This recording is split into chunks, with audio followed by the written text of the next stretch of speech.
ద్రోణుడు ద్రుపదుడి మీదకు వచ్చాడు. 3 భయంకరమైన బాణాలను ప్రయోగించి ద్రుపదుడిని గాయపరిచాడు. అప్పుడు ద్రుపదుడు పూర్వ వైరాన్ని తలుచుకుంటూ పారిపోయాడు. అలా ద్రోణుడు ద్రుపదుడిపై గెలిచి శంఖాన్ని పూరించాడు. ఆ ధ్వనిని విని సోముకులందరూ ఎంతో భయపడ్డారు. తర్వాత ద్రోణుడు ప్రమోఘనాస్త్రంతో మూర్ఛపోయిన నీ కుమారులను గురించి విన్నాడు. వేగంగా వారు ఉన్న చోటుకొచ్చాడు. భీమా దృష్టద్యుమ్నులను చూశాడు. మోహంతో పడిపోయిన నీ కొడుకులను చూశాడు. వెంటనే ఆయన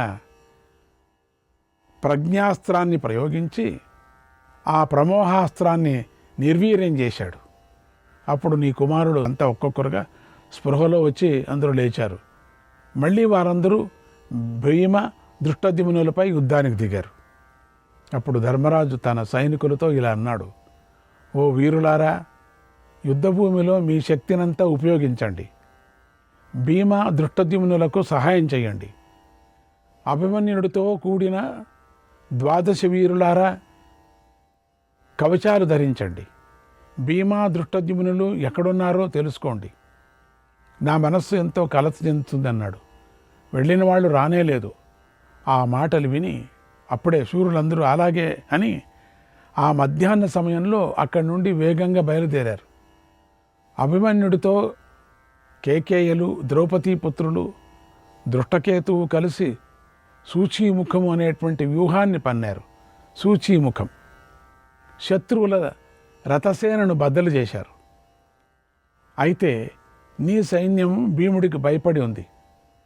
దృష్టద్యుమ్నుడు ప్రమోఘనాస్త్రంతో కలత చెంది ఉంది.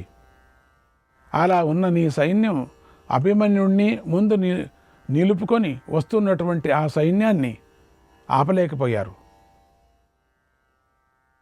మదమోహాలకు లోనై ఏ చేష్టలు చేయకుండా అలా నిలబడిపోయారు. మోహన అస్త్రాన్ని ప్రయోగించాడు.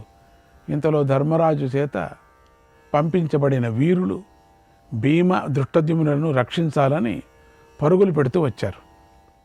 భీమా దృష్టద్యుమ్నులు అభిమన్యుడితో కలిసి వస్తున్నటువంటి ఆ వీరులను చూసి ఎంతో ఆనందించాడు. నీ సేనను వేగంగా నాశనం చేయసాగారు. అప్పుడు అక్కడికి ద్రోణుడు వచ్చాడు. ఆయన్ని చూసి దృష్టద్యుమ్నుడు నీ కుమారును చంపటాన్ని ఆపాడు. భీముణ్ణి కేకేయుడి రథంపై ఎక్కించాడు. కోపంతో తాను ద్రోణుడిపై దాడి చేశాడు. ఒక్కొక్కరికి అంత అద్భుతంగా ఉన్నారు. ఒక్కరూ కింద పడటం లేదు.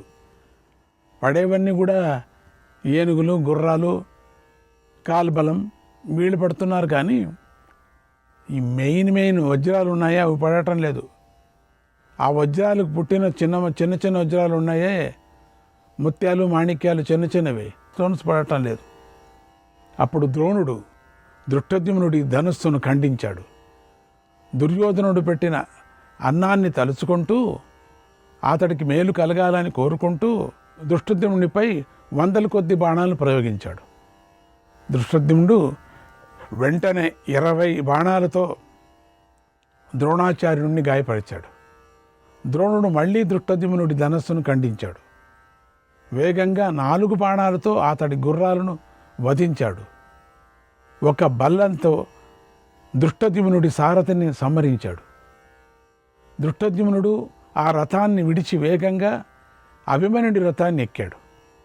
అంతలో భీముడు, దృష్టద్యుమ్నుడు చూస్తూ ఉండగానే రథాలు, ఏనుగులు, గుర్రాలతో నిండుగా ఉన్నటువంటి పాండవ సేనను కంపించిపోయింది. ద్రోణుడు పాండవ సేనను చీల్చి చెండాడసాగాడు. ఆ ద్రోణుడిని పాండవ వీరులెవరూ ఆపలేకపోయారు, నివారించలేకపోయారు. ద్రోణుడు వచ్చాడు ఇక్కడికి. ద్రోణుడు వచ్చి విజృంభిస్తున్నాడు. పాండవ సేన ద్రోణుడి చేత 15 బాణాలతో పీడించబడుతోంది. క్షోభించిన సముద్రంలాగా రణభూమిలో అక్కడక్కడే తిరగసాగింది. ఆ స్థితిలో ఉన్నటువంటి పాండవ సేనను చూసి నీ సేన ఎంతో ఆనందించింది. నీ సేనకు ఎంతో ఆనందమైపోయింది. నీ యోధులందరూ తీవ్రమైన కోపంతో శత్రుసేనపై పడుతున్న ద్రోణుడిని చూసి భళి భళి అని పెద్దగా అరిచారు. ఎంతో ఆనందిస్తూ ఆయనను అభినందించారు. అన్నాడు సంజయుడు. చాలా సంతోషపడ్డాడు ఇప్పుడు. మన ధృతరాష్ట్ర రాజుగారు ఆనందమో ఆనందం. శ్రీకృష్ణాయ పరమాత్మనే నమః. 78వ అధ్యాయం. సంజయుడు ధృతరాష్ట్రుడికి ఇలా చెప్పాడు: ఓ మహారాజా, దుర్యోధనుడు మోహం నుండి బయటపడ్డాడు. అందరికీ మోహం కప్పేశాడు కదా. తన ఎదురుగా నిశ్చలంగా ఉన్న భీముడిపై బాణాలను ప్రయోగించాడు.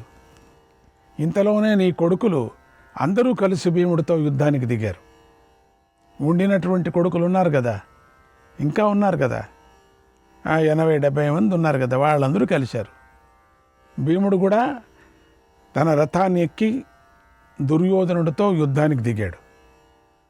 బాణాలు ప్రయోగించి దుర్యోధనుడిని బాధించాడు. భీమ దుర్యోధనులు కోపంతో పరస్పరం గాయపరుచుకున్నారు.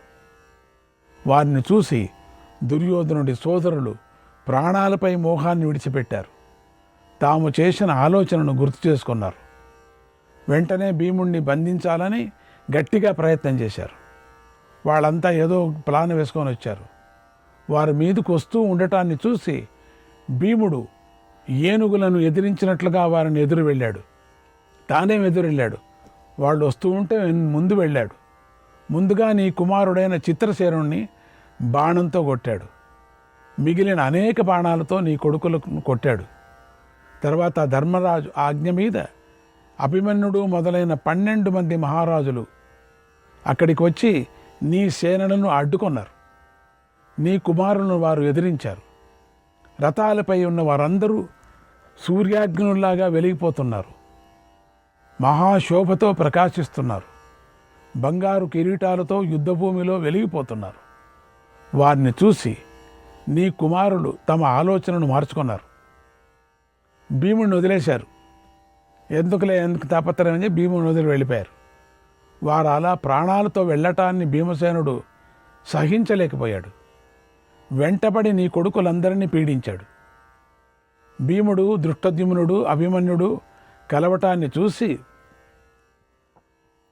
దుర్యోధనుడు ఇతర వీరులు కూడా ధనుస్సును పట్టుకొని వేగంగా గుర్రాలపై వారి దగ్గరికి వచ్చాడు. అప్పుడు మధ్యాహ్న సమయం అయింది. ఆ సమయంలో నీ వారిని శత్రుపక్షానికి మధ్య భయంకరమైన మహాయుద్ధం జరిగింది. భయంకరం అంటే ఇంకా అది ఎక్కడ ఏం జరుగుతుందో తెలియదు, అంత భయంకరంగా. ఆ రోజు వ్యూహ రచన అట్లా ఉంది, చాలా జరుగుతూ ఉన్నది. అభిమన్యుడు వికర్ణుడి గుర్రాలను చంపాడు. తర్వాత 25 బాణాలతో వికర్ణుడిని గాయపరిచాడు. వికర్ణుడు వెంటనే తన రథాన్ని విడిచిపెట్టి చిత్రసేనుడు రథాన్ని ఎక్కాడు. అప్పుడు అభిమన్యుడు ఒకే రథంపై ఉన్న ఆ సోదరులిద్దరినీ బాణాలతో కప్పివేశాడు. చిత్రసేన, వికర్ణులు ఎదురు తిరిగి 5 బాణలోహాలతో అభిమన్యుడిని గాయపరిచారు. అయినా అభిమన్యుడు చలించలేదు. మరో వైపున దుశ్శాసనుడు, కేకేయులు 5గురిని ఎదురించాడు. ఆ యుద్ధం ఆశ్చర్యకరంగా సాగింది. ఇంతలో ద్రౌపదీ పుత్రులు కోపించి బాణాలు ప్రయోగిస్తూ దుర్యోధనుడిని అడ్డగించారు. అప్పుడు నీ కుమారుడు ఉపపాండవుల చేతిలో తీవ్రంగా గాయపడ్డారు. శరీరం నుండి రక్తం కారసాగింది. ఇంకొక వైపున భీష్ముడు పాండవసేనను తరిమాడు. అప్పుడు దక్షిణ భాగం నుండి శత్రు సంహారం చేస్తున్న అర్జునుడి గాంధీవధ్వని నీ సేనకు వినిపించింది. నీ సేన వణికిపోయింది. తర్వాత నీ సేనలోని వీరులు మహాకీర్తిని, జయాన్ని కోరుకుంటూ పాండవులతో యుద్ధం చేస్తున్నారు అన్నాడు సంజయుడు. శ్రీకృష్ణాయ పరమాత్మనే నమః. 79వ అధ్యాయం. సంజయుడు ధృతరాష్ట్రుడికి ఇలా చెప్తున్నాడు: ఓ మహారాజా, సూర్యుడు ఎర్రబడుతున్నాడు.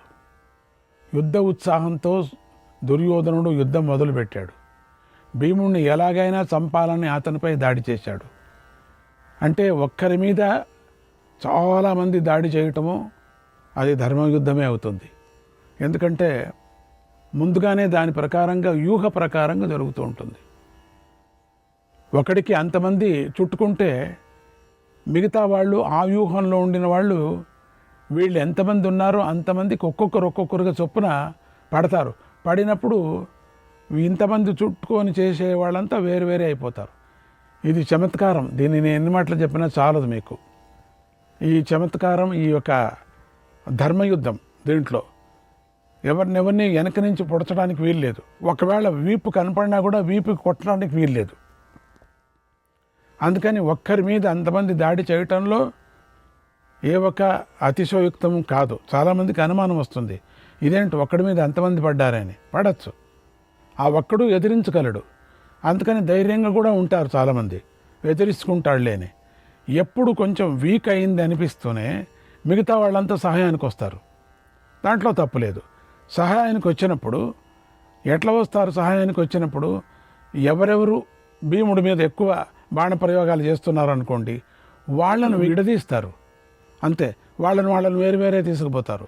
అప్పుడు భీముడి మీద వచ్చేటువంటి ఆ బాణాలు తగ్గిపోతాయి కదా. అందుకని దీంట్లో ఇది ధర్మయుద్ధమే, దీంట్లో ఏమీ మోసమేమీ లేదు. కాకపోతే వెనుక తిరిగినప్పుడు మాత్రం కొట్టకూడదు అనేది ఉంది, అది ధర్మం. అది అప్పుడు భీముడు దుర్యోధనుడు తన మీదకు రావటాన్ని చూసి కోపించాడు. తీవ్రమైన స్వరంతో ఇలా అన్నాడు, ఆహా, ఈరోజు ఎంత మంచి రోజు! నేను ఎన్నో సంవత్సరాల నుండి కోరుతున్న రోజు ఇది ఇప్పుడు వచ్చేసింది. ఓ దుర్యోధన, నువ్వు యుద్ధభూమిని విడిచి వెళ్లకుండా ఉంటే నిన్ను ఈరోజే చంపేస్తాను. నిన్ను చంపి కుంతీదేవి పడిన కష్టాలను, వనవాసంతో మేము పడిన కష్టాలకు, ద్రౌపదీదేవి పడిన బాధలకు బదులు తీర్చుకుంటాను. ఓ గాంధారీపుత్ర, మాత్సర్యంతో గతంలో పాండవులను అవమానించావు. ఆ పాపానికి ఫలితంగా ఈ కష్టం వచ్చి పడింది. నన్ను బాగా చూడు. గతంలో కర్ణ శకునలు మాటలకు విన్న వాళ్ళ మాట ఏమాత్రం ఆలోచించకుండా మాతో నీ ఇష్టం వచ్చినట్టుగా ప్రవర్తించావు. శ్రీకృష్ణుడు యాచిస్తున్నా మోహంతో తిరస్కరించావు. శ్రీకృష్ణుడి మాటలను నిర్లక్ష్యం చేశావు. ఆనందంతో ఉలూకుని ద్వారా సందేశం పంపావు కదా, ఆ సందేశం బట్టి నీ సోదరులను, బంధువులను నిన్ను చంపేస్తాను. నువ్వు గతంలో చేసిన పాపాలకు బదులు తీర్చుకుంటాను అని ధనస్సును తీవ్రంగా లాగాడు. 26 బాణాలను దుర్యోధనుడి పైకి ప్రయోగించాడు. మళ్ళీ 2 బాణాలు ప్రయోగించి దుర్యోధనుడి ధనస్సును విరిచేశాడు. మరో 2 బాణాలతో సారథిని గాయపరిచాడు. 4 బాణాలతో అతడి అశ్వాలను చంపేశాడు. మరో 2 బాణాలతో దుర్యోధనుడి గొడుగును ముక్కలు చేశాడు. మరో 6 బాణాలు ప్రయోగించి అతడి ఉత్తమ ధ్వజాన్ని కూల్చేశాడు. నీ కుమారుడు అలా చూస్తూ ఉండగానే పెద్దగా సింహనాదం చేశాడు. అప్పుడు అతడి రథం నుండి ధ్వజం కూలిపోయింది. భీముడు విజృంభించాడు. నవ్వుతూ అంకుశంతో మదపు టేనుగును కొట్టినట్టుగా 10 బాణాలతో దుర్యోధనుని కొట్టాడు. ఆ సమయంలో సింధురాజు వీరులతో కలిసి దుర్యోధనుడికి రక్షగా వచ్చాడు. చూసారా, ఇప్పుడు రక్షగా వచ్చారు ఇంకొక రాజు. కృపాచార్యుడు దుర్యోధనుడిని తన రథంపై ఎక్కించుకున్నాడు. కృపాచార్యుడు కాపాడుతున్నాడు. అలా యుద్ధంలో భీమసేనుడి చేతిలో దుర్యోధనుడు తీవ్రంగా దెబ్బతిన్నాడు. ఇప్పుడు భీముడు దెబ్బతిన్నాడు కదా, అందుకని ఇప్పుడు దెబ్బతిన్నాడు వీడు. రథంలో వెనుక భాగంలో కూర్చున్నాడు. అప్పుడు సింధురాజు కోపించాడు. అనేక వేల రథాలతో భీముడు ఎటూ కదలలేకోకుండా అన్ని మార్గాలను బంధించాడు. మరోవైపున ఆ దృష్టకేతువు, అభిమన్యుడు, కేకేయులు, ద్రౌపదీపుత్రులు నీ కుమారులతో దారుణంగా యుద్ధం చేశారు. చిత్రసేనుడు, సుచిత్రుడు, చిత్రాంగుడు, చిత్రదర్శనుడు, చారుచిత్రుడు, సుచారుడు, నందుడు, ఉపనందుడు అనే 8 మంది విలువిద్యలో గొప్పవారు, కీర్తిమంతులు. వీరందరూ అభిమన్యుడి రథాన్ని అన్ని వైపుల నుండి నిరోధించారు, చుట్టుముట్టారు. అభిమన్యుడు వారిని ఎదిరించాడు. ఊరికే ఉంటాడా? ఒక్కొక్కరి పైన 5 బాణాలు ప్రయోగించి వారిని అందరినీ గాయపరిచాడు. అభిమన్యుడి ధనస్సు విచిత్రమైంది. ఆ ధనస్సు నుండి వజ్రం లాంటి బాణాలు వెలువడతాయి, బయటకు వస్తున్నాయి. అవి మృత్యువులాగా అతి భయంకరంగా ఉన్నాయి. ఆ బాణాల దెబ్బలను నీ కుమారులు సహించలేకపోయారు. ఒక్కసారిగా విజృంభించి అభిమన్యుడిపై బాణవర్షం కురిపించారు. అప్పుడు అభిమన్యుడు ఎంతో బాధపడ్డాడు. కొద్దిసేపటి తర్వాత తేరుకొని నీ సేనను వణికించాడు. 14 బల్లాలను వికర్ణుడిపైకి వేశాడు. అవి వికర్ణుడి ధ్వజాన్ని, సారథిని, గుర్రాలను వధించాయి. అభిమన్యుడు రణభూమిలో నృత్యం చేస్తున్నట్లుగా విజృంభించి యుద్ధం చేశాడు. పదునైన బాణాలను వికర్ణుడిపై ప్రయోగించగా అవి వికర్ణుడి శరీరాన్ని చీల్చేశాయి. అయిపోయింది. మండిపడుతున్న పాములాగా అవి నేల మీద పడ్డాయి. అవి అతడి రక్తంతో తడిసి నెత్తురు క్రక్కుతున్నట్లుగా కనిపించాయి. అప్పుడు మిగిలిన సోదరులు గాయపడిన వికర్ణుని చూసి అభిమన్యుడి మీద పాండవ పక్షంలోని ఇతర రాజుల మీద దాడి చేశారు. మరోవైపున దుర్ముఖుడు 7 బాణాలు ప్రయోగించి శృతకర్మను గాయపరిచాడు. ఒక బాణం ప్రయోగించి అతడి ధ్వజాన్ని కూల్చేశాడు. 7 బాణాలు ప్రయోగించి సారథిని కొట్టాడు. ఆ శృతకర్మ యొక్క గుర్రాలు వాయువేగంతో ప్రయాణిస్తున్నాయి. వాటి దుర్ముఖుడు 6 బాణాలతో కొట్టి చంపేశాడు. సారథిని చంపేశాడు. అయినా శృతకర్మ ఆ రథం మీదే నిలబడి తోకచుక్క లాంటి శక్తిని దుర్ముఖుడిపైకి విసిరేశాడు. ఆ శక్తి దుర్ముఖుడి కవచాన్ని ఛేదించి నేలను చీల్చుకుంటూ భూమిలో చొచ్చుకొని పోయింది. దుర్ముఖుడు విరతుడు అయిపోయాడు, ఏమీ లేకోకుండా. అది చూసి సుతసోముడు సకల సేనలు చూస్తుండగా దుర్ముఖుడిని తన రథంపైకి ఎక్కించుకున్నాడు. అంటే ఇంకొకటి వచ్చి కాపాడాడు. ఇంకొక వైపున వీరుడైన శృతకీర్తి నీ కుమారుడైన జయచ్చేనుడిని చంపాలని యుద్ధానికి దిగాడు. శృతకీర్తి ధనస్సును పట్టుకొని బాగా చప్పుడు చేశాడు. వెంటనే నీ కొడుకైన జయచ్చేనుడు నవ్వుతూ దానిని ఒక క్షురప్రంతో అంటే అర్ధచంద్రబాణంతో ఖండించాడు. అప్పుడు శతానికుడు తన సోదరుడి ధనస్సు విరిగిపోవటం చూసి పెద్దగా సింహనాదం చేస్తూ అక్కడికి వచ్చాడు. వేగంగా 10 బాణాలను ప్రయోగించి జయచ్చేనుడి గాయపరిచి గర్జించాడు. ఒక తీవ్రమైన బాణంతో జయచ్చేనుడి ఛాతిపై కొట్టాడు. శతానికుడు అలా విజృంభించగా జయచ్చేనుడి పక్కనే ఉన్నటువంటి దుష్కర్ణుడు కోపించి శతానికుడు విల్లును విరగ్గొట్టాడు. శతానికుడు మరొక గొప్ప విల్లును పట్టుకొని భయంకరమైన బాణాలంతా ప్రయోగించాడు. జయచ్చేనుడు ముందే దుష్కర్ణుడికి నిలబడు అని అర్థగించారు. పదునైన బాణాలను వర్షించాడు. ఒక బాణంతో అతడి విల్లును ఖండించాడు. 2 బాణాలతో సూతుణ్ణి వధించాడు. వెంటనే 7 బాణాలను ప్రయోగించి దుష్కర్ణుడికి తీవ్రంగా గాయపరిచాడు. శతానికుడు దుష్కర్ణుడి గుర్రాలపై 12 బాణాలను ప్రయోగించి వధించాడు. వెంటనే ఒక బల్లాన్ని ప్రయోగించి దుష్కర్ణుడి హృదయం మీద కొట్టాడు, పెద్ద బల్లం. అప్పుడు దుష్కర్ణుడు నేలపై పడిపోయాడు. దుష్కర్ణుడు అలా తీవ్రంగా గాయపడటాన్ని చూసి 5 వీరులు శతానికుడిని చుట్టుముట్టారు. బాణాలు వర్షిస్తూ శతానికుడిని కప్పేశారు. అది చూసి 5 కేకేయ సోదరులు కోపించి యుద్ధానికి దిగారు. వారిని చూసి నీ పుత్రులు ఆ వీరులను ఎదిరించారు.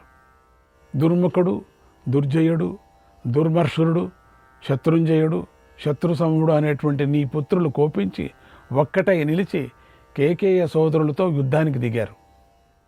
సూర్యాస్తమయం అయ్యే ఒక ముహూర్తం ముందు అంతవరకు వారు పరమ దారుణంగా యుద్ధం చేస్తున్నారు. అప్పుడు రణభూమిలో 1000 కొద్ది రతికులు, ఆశ్వీకులు నేలపై చల్లా చెదురుగా పడి అది చూసి భీష్ముడు కోపించాడు.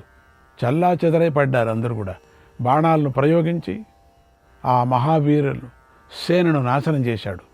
ఆయన ఉన్నాడే ఆ భీష్ముడు, ఎక్కడ వదలడు, ఎక్కడేం జరుగుతుందో అక్కడికి వచ్చేస్తూ ఉంటాడు. వెంటనే పాంచాల సేనలపై బాణాలు ప్రయోగించి వారిని కూడా యముడి ఇంటికి పంపించాడు. చాలామందిని పంపించాడు. ఇలా భీష్ముడు పాండవ సేనను ఛేదించాడు. తన సేనలను ఉపసంహరించుకొని శిబిరానికి వెళ్ళాడు. శ్రీకృష్ణాయ పరమాత్మనే నమః.